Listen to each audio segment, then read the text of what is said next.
The I Ching or Yi Jing, Chinese, pinyin, Yi Jing, Mandarin pronunciation, I circumflexed si. Listen, also known as Classic of Changes or Book of Changes, is an ancient Chinese divination text and the oldest of the Chinese classics.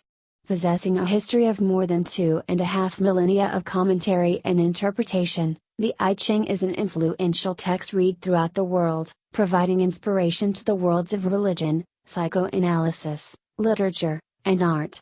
Originally a divination manual in the Western Zhou period, 1000 to 750 BC, over the course of the Warring States period and early imperial period, 500 to 200 BC, it was transformed into a cosmological text with a series of philosophical commentaries known as the Ten Wings.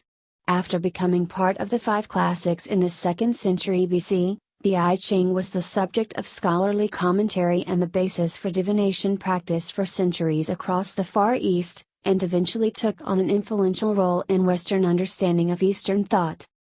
The I Ching uses a type of divination called cheiromancy, which produces apparently random numbers. 6 numbers between 6 and 9 are turned into a hexagram, which can then be looked up in the I Ching book, arranged in an order known as the Qingwen sequence. The interpretation of the readings found in the I Ching is a matter of centuries of debate, and many commentators have used the book symbolically, often to provide guidance for moral decision-making as informed by Confucianism, Taoism, and Buddhism. The hexagrams themselves have often acquired cosmological significance and paralleled with many other traditional names for the processes of change such as yin and yang and wu crossing. The divination text, Zhu Yi. The core of the I Ching is a Western Zhou divination text called The Changes of Zhou, Chinese, pinyin, Zhu Yi. Various modern scholars suggest dates ranging between the 10th and 4th centuries BC for the assembly of the text in approximately its current form. Based on a comparison of the language of the Zhu Yi with dated bronze inscriptions, the American sinologist Edward Shaughnessy dated its compilation in its current form to the early decades of the reign of King Zhuan of Zhou, in the last quarter of the 9th century BC. A copy of the text in the Shanghai Museum corpus of bamboo and wooden slips, recovered in 1994, shows that the Zhu Yi was used throughout all levels of Chinese society in its current form by 300 BC, but still contained small variations as late as the Warring States period. It is possible that other divination systems existed at this time, the rites of Zhou named to other such systems, the Lianshan and the Gakang. Name and origins. The name Zhu Yi literally means the changes, Yi, of the Zhou dynasty. The changes involved have been interpreted as the transformations of hexagrams, of their lines, or of the numbers obtained from the divination. Feng Yulin proposed that the word for changes originally meant easy, as in a form of divination easier than the oracle bones, but there is little evidence for this. There is also an ancient folk etymology that sees the character for changes as containing the sun and moon, the cycle of the day. Modern sinologists believe the character to be derived either from an image of the sun emerging from clouds, or from the content of a vessel being changed into another. The Zhu Yi was traditionally ascribed to the Zhou cultural heroes King Wen of Zhou and the Duke of Zhou, and was also associated with the legendary world ruler Fuzai. According to the canonical Great Commentary, Fuzai observed the patterns of the world and created the 8 trigrams, Bagua, in order to become thoroughly conversant with the numinous and bright and to classify the myriad things. The Zhu Yi itself does not contain this legend and indeed says nothing about its own origins. The rites of Zhou, however, also claims that the hexagrams of the Zhu Yi were derived from an initial set of 8 trigrams. During the Han Dynasty there were various opinions about the historical relationship between the trigrams and the hexagrams. Eventually, a consensus formed around 2nd century ad scholar Ma Rong's attribution of the text to the joint work of Fuzai, King Wen of Zhou, the Duke of Zhou, and Confucius, but this traditional attribution is no longer generally accepted. Structure. The basic unit of the Zhu Yi is the hexagram, Gra, a figure composed of 6 stacked horizontal lines, Yao. Each line is either broken or unbroken. The received text of the Zhu Yi contains all 64 possible hexagrams, along with the hexagram's name, Guaming, a short hexagram statement, Guan, and 6 line statements, yasi. The statements were used to determine the results of divination, but the reasons for having 2 different methods of reading the hexagram are not known, and it is not known why hexagram statements would be read over line statements or vice versa. The book opens with the first hexagram statement, Yuan Heng Li Zhen. These 4 words, translated traditionally by James Legge as originating and penetrating, advantageous and firm, are often repeated in the hexagram statements and were already considered an important part of I Ching interpretation in the 6th century BC. Edward Shaughnessy describes this statement as affirming an initial receipt of an offering, beneficial for further divining. The word Zen, ancient form, was also used for the verb divine in the oracle bones of the late Shang dynasty, which preceded the Zhou. It also carried meanings of being or making up right or correct, and was defined by the Eastern Han scholar Jing Zhuan as to inquire into the correctness of a proposed activity. The names of the hexagrams are usually words that appear in their respective line statements, but in 5 cases, 2, 9, 26, 61, and 63, an unrelated character of unclear purpose appears. The hexagram names could have been chosen arbitrarily from the line statements, but it is also possible that the line statements were derived from the hexagram names. The line statements, which make up most of the book, are exceedingly cryptic. Each line begins with a word indicating the line number, base, 2, 3, 4, 5, top, and either the number 6 for a broken line, or the number 9 for a whole line. Hexagrams 1 and 2 have an extra line statement, named Yang. Following the line number, the line statements may make oracular or prognostic statements. Some line statements also contain poetry or references to historical events. Usage. Archaeological evidence shows that Zhou dynasty divination was grounded in cheiromancy, the production of seemingly random numbers to determine divine intent. The Zhu Yi provided a guide to cheiromancy that used the stalks of the yarrow plant, but it is not known how the yarrow stalks became numbers, or how specific lines were chosen from the line readings. In the hexagrams, broken lines were used as shorthand for the numbers 6, and 8, and solid lines were shorthand for values of 7, and 9. The Great Commentary contains a late classic description of a process where various numerological operations are performed on a bundle of 50 stalks, leaving remainders of 6 to 9. Like the Zhu Yi itself, yarrow stalk divination dates to the Western Zhou period, although its modern form is a reconstruction. The ancient narratives Zhuozhuan and Guo contain the oldest descriptions of divination using the Zhu Yi. The 2 histories describe more than 20 successful divinations conducted by professional soothsayers for royal families between 671 BC and 487 BC. The method of divination is not explained, and none of the stories employ predetermined commentaries, patterns, or interpretations. Only the hexagrams and line statements are used. By the 4th century BC, the authority of the Zhu Yi was also cited for rhetorical purposes, without relation to any stated divination. The Zhuozhuan does not contain records of private individuals, but Qin dynasty records found at Shuadi show that the hexagrams were privately consulted to answer questions such as business, health, children, and determining lucky days. The most common form of divination with the I Ching in use today is a reconstruction of the method described in these histories, in the 300 BC Great Commentary, and later in the Huinensi and the Lun. From the Great Commentary's description, the Neo-Confucian Zhuzai reconstructed a method of yarrow stalk divination that is still used throughout the Far East. In the modern period, Zhao Heng attempted his own reconstruction, which varies from Zhuzai in places. Another divination method, employing coins, became widely used in the Tang dynasty and is still used today.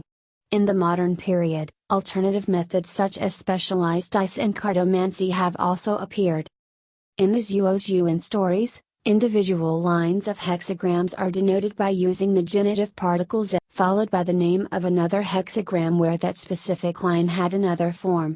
In later attempts to reconstruct ancient divination methods, the word z was interpreted as a verb meaning moving to, an apparent indication that hexagrams could be transformed into other hexagrams. However, there are no instances of changeable lines in the Zhuozhuan. In all 12 out of 12 line statements quoted, the original hexagrams are used to produce the oracle. The classic, I Ching. In 136 BC, Emperor Wu of Han named the Zhuyi the first among the classics, dubbing it the Classic of Changes or I Ching. Emperor Wu's placement of the I Ching among the 5 classics was informed by a broad span of cultural influences that included Confucianism, Taoism, legalism, Yin-Yang cosmology, and Wuxing physical theory. While the Zhuyi does not contain any cosmological analogies, the I Ching was read as a microcosm of the universe that offered complex, symbolic correspondences. The official edition of the text was literally set in stone, as one of the Ziping stone classics. The canonized I Ching became the standard text for over 2,000 years, until alternate versions of the Zhuyi and related texts were discovered in the 20th century. 10 Wings. Part of the canonization of the Zhuyi bound it to a set of 10 commentaries called the 10 Wings. The 10 Wings are of a much later provenance than the Zhuyi, and are the production of a different society. The Zhuyi was written in early Old Chinese, while the 10 Wings were written in a predecessor to Middle Chinese. The specific origins of the 10 Wings are still a complete mystery to academics. Regardless of their historical relation to the text, the philosophical depth of the 10 Wings made the I Ching a perfect fit to Han period Confucian scholarship. The inclusion of the 10 Wings reflects a widespread recognition in ancient China, found in the Zhuoxuan and other pre-Han texts, that the I Ching was a rich moral and symbolic document useful for more than professional divination. Arguably the most important of the 10 Wings is the Great Commentary, Deslin, or Zisi, which dates to roughly 300 BC. The Great Commentary describes the I Ching as a microcosm of the universe and a symbolic description of the processes of change. By partaking in the spiritual experience of the I Ching, the Great Commentary states, the individual can understand the deeper patterns of the universe. Among other subjects, it explains how the 8 trigrams proceeded from the eternal oneness of the universe through 3 bifurcations. The other wings provide different perspectives on essentially the same viewpoint, giving ancient, cosmic authority to the I Ching. For example, the Winyan provides a moral interpretation that parallels the first 2 hexagrams, Qian and Kun, with heaven and earth. And the Shuawa attributes to the symbolic function of the hexagrams the ability to understand self, world, and destiny. Throughout the 10 Wings, there are passages that seem to purposefully increase the ambiguity of the base text, pointing to a recognition of multiple layers of symbolism.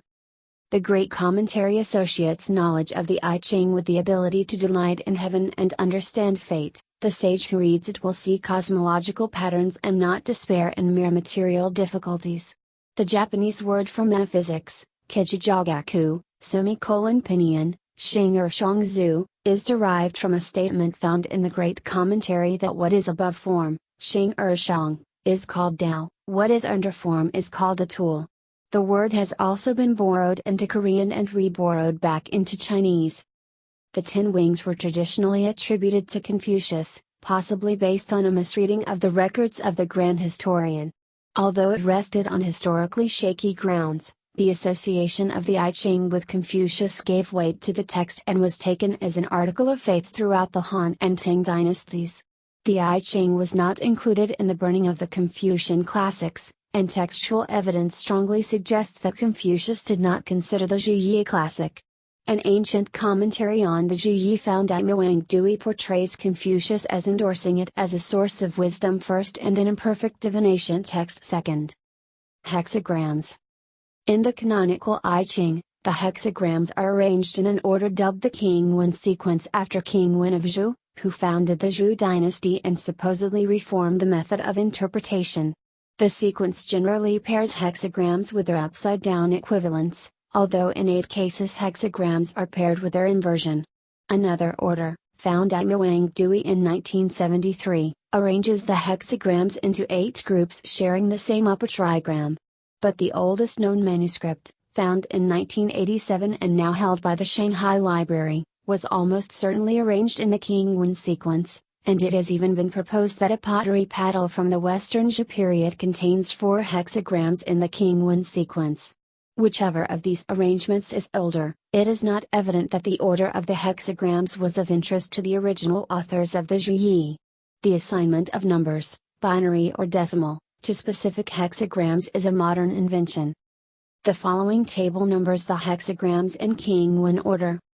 Interpretation and influence. The sinologist Michael Nyland describes the I Ching as the best-known Chinese book in the world. In East Asia, it is a foundational text for the Confucian and Daoist philosophical traditions, while in the West, it attracted the attention of Enlightenment intellectuals and prominent literary and cultural figures. Eastern Han and Six Dynasties. During the Eastern Han, I Ching interpretation divided into two schools, originating in a dispute over minor differences between different editions of the received text. The first school, known as New Text Criticism, was more egalitarian and eclectic, and sought to find symbolic and numerological parallels between the natural world and the hexagrams. Their commentaries provided the basis of the school of images and numbers. The other school, Old Text Criticism, was more scholarly and hierarchical, and focused on the moral content of the text, providing the basis for the school of meanings and principles. The New Text scholars distributed alternate versions of the text and freely integrated non-canonical commentaries into their work, as well as propagating alternate systems of divination such as the Taixuanjing. Most of this early commentary, such as the image and number work of Jing Feng, Yu Fan, and Xuan, is no longer extant. Only short fragments survive, from a Tang dynasty text called Zhiyiji. With the fall of the Han, I Ching scholarship was no longer organized into systematic schools. The most influential writer of this period was Wang Bai, who discarded the numerology of Han commentators and integrated the philosophy of the Ten Wings directly into the central text of the I Ching, creating such a persuasive narrative that Han commentators were no longer considered significant. A century later, Han Kangbo added commentaries on the Ten Wings to Wang Bai's book, creating a text called the Zha Ui Izhu. The principal rival interpretation was a practical text on divination by the soothsayer Guanlu. Tang and Song dynasties.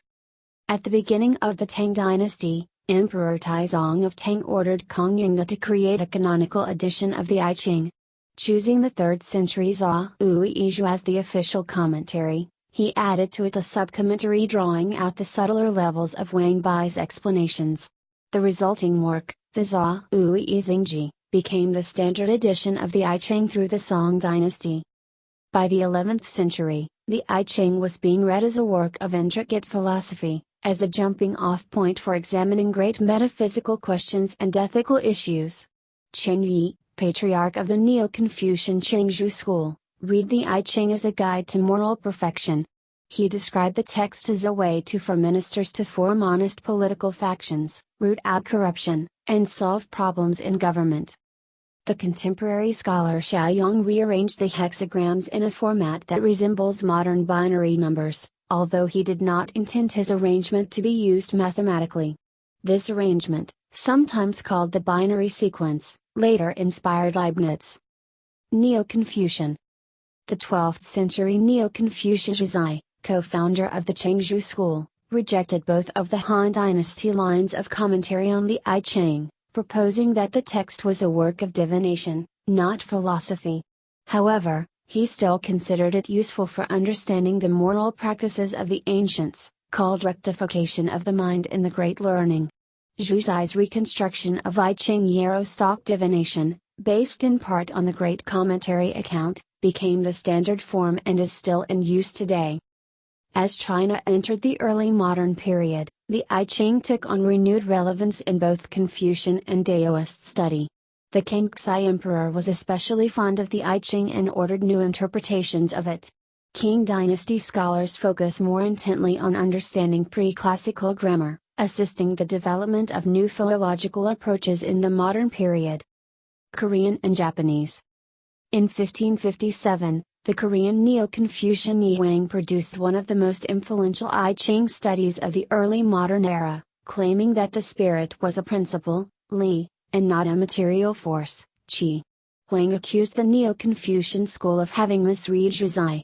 His critique proved influential not only in Korea but also in Japan. Other than this contribution, the I Ching was not central to the development of Korean Confucianism, and by the 19th century, I Ching studies were integrated into the Silhak reform movement. In medieval Japan, secret teachings on the I Ching were publicized by Rinzai Zen master Koken Shiren and the Shindoist Yoshida Kanedamo. I Ching studies in Japan took on new importance in the Edo period, during which over 1,000 books were published on the subject by over 400 authors. The majority of these books were serious works of philology, reconstructing ancient usages and commentaries for practical purposes. A sizable minority focused on numerology, symbolism, and divination. During this time, over 150 editions of earlier Chinese commentaries were reprinted in Japan, including several texts that had become lost in China. In the early Edo period, writers such as Ito Jinsai, Kumazawa Benzan, and Nakitaju rank the I Ching the greatest of the Confucian classics. Many writers attempted to use the I Ching to explain Western science in a Japanese framework. One writer, Shizuki Tadao, even attempted to employ Newtonian mechanics and the Copernican principle within an I Ching cosmology. This line of argument was later taken up in China by the King scholar and official Zhang Zidong. Early European Leibniz, who was corresponding with Jesuits in China, wrote the first European commentary on the I Ching in 1703, arguing that it proved the universality of binary numbers and theism, since the broken lines, the zero or nothingness, cannot become solid lines, the one or oneness, without the intervention of God. This was criticized by Hegel, who proclaimed that binary system in Chinese characters were empty forms that could not articulate spoken words with the clarity of the Western alphabet. In their discussion, I Ching hexagrams and Chinese characters were conflated into a single foreign idea, sparking a dialogue on Western philosophical questions such as universality and the nature of communication. In the 20th century, Jacques Derrida identified Hegel's argument as logocentric, but accepted without question Hegel's premise that the Chinese language cannot express philosophical ideas. Modern. After the Xinhai Revolution of 1911, the I Ching was no longer part of mainstream Chinese political philosophy, but it maintained cultural influence as China's most ancient text. Borrowing back from Leibniz, Chinese writers offered parallels between the I Ching and subjects such as linear algebra and logic in computer science, aiming to demonstrate that ancient Chinese cosmology had anticipated Western discoveries.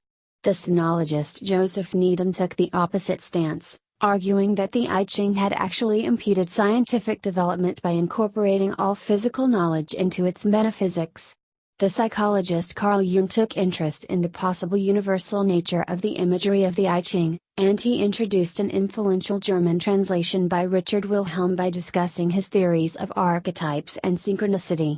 Jung wrote, "Even to the most biased eye, it is obvious that this book represents one long admonition to careful scrutiny of one's own character, attitude, and motives." The book had a notable impact on the 1960s counterculture and on 20th century cultural figures such as Philip K. Dick, John Cage, Jorge Luis Borges, Terence McKenna and Hermann Hesse. The modern period also brought a new level of skepticism and rigor to I Ching scholarship. Li Jingqi spent several decades producing a new interpretation of the text, which was published posthumously in 1978. Zhao Heng, an expert in pre-Qin China, reinvestigated its use as a Zhou dynasty oracle. Edward Shaughnessy proposed a new dating for the various strata of the text. New archaeological discoveries have enabled a deeper level of insight into how the text was used in the centuries before the Qin dynasty. Proponents of newly reconstructed Western Zhou readings, which often differ greatly from traditional readings of the text, are sometimes called the modernist school. Translations. The I Ching has been translated into Western languages dozens of times. The most influential edition is the 1923 German translation of Richard Wilhelm, later translated to English by Carrie Baines. The earliest complete published I Ching translation in a Western language was a Latin translation done in the 1730s by Jesuit missionary Jean-Baptiste Regis that was published in Germany in the 1830s. Although Thomas McClatchy and James Legge had both translated the text in the 19th century, The text gained significant traction during the counterculture of the 1960s, with the translations of Wilhelm and John Blofeld attracting particular interest. Richard Rutt's 1996 translation incorporated much of the new archaeological and philological discoveries of the 20th century. Gregory Winkup's 1986 translation also attempts to reconstruct Zhou period readings. The most commonly used English translations of the I Ching are Legge, James, 1882. The Yi King. In Sacred Books of the East, Volume 16. Second edition, 1899, Oxford, Clarendon Press, reprinted numerous times. Wilhelm, Richard, 1950. The I Ching or Book of Changes. Cary Baines, Drans. Bollingen Series 19. Introduction by Carl G. Jung. New York, Pantheon Books. Third edition, 1967, Princeton, Princeton University Press, reprinted numerous times. Other notable English translations include McClatchy, Thomas, 1876. A translation of the Confucian Yi King. Shanghai, American Presbyterian Mission Press. Blofeld, John, 1965. The Book of Changes, a new translation of the ancient Chinese I Ching. New York, E. P. Dutton. Lynn, Richard John, 1994. The Classic of Changes. New York, New York, Columbia University Press. ISBN 0231082940.